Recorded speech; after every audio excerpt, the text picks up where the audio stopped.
For 8 chapters, Mark has been cajoling those who hear or read his gospel to ask themselves the question, who exactly is Jesus? At the same time, Jesus has been urging those who might want to answer that question to tell no one. But now we've come to a turning point.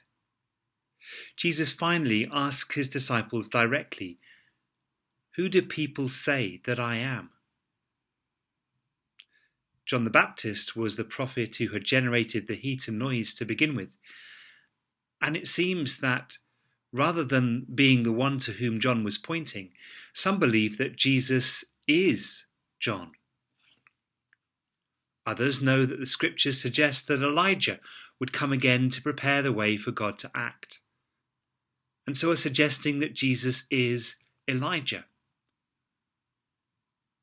Jesus hears the responses, but then asks the question that we are all called to answer.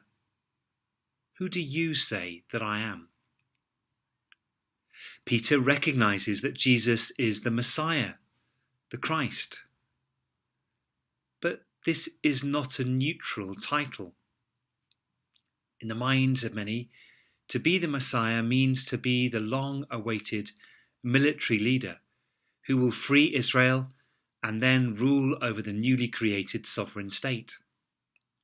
When Peter calls Jesus Messiah, he is expecting some variation on this theme.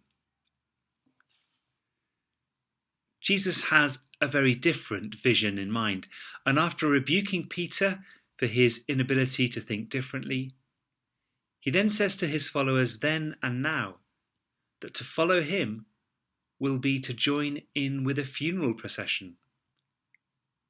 Everyone then knew what it meant to pick up one's cross.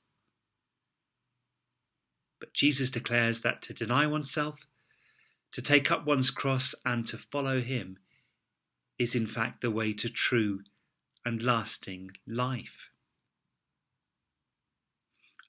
I often feel for Peter. He has a very bumpy ride through the Gospels, but after his very public rebuke comes the invitation from Jesus to Peter with James and John to be with him as he goes up the mountain and the transfiguration happens. Peter's response to seeing Jesus in dazzling white alongside Moses and Elijah is not as off the wall as his words may first seem to us. "It is good for us to be here, Master. Shall we put up 3 tents?"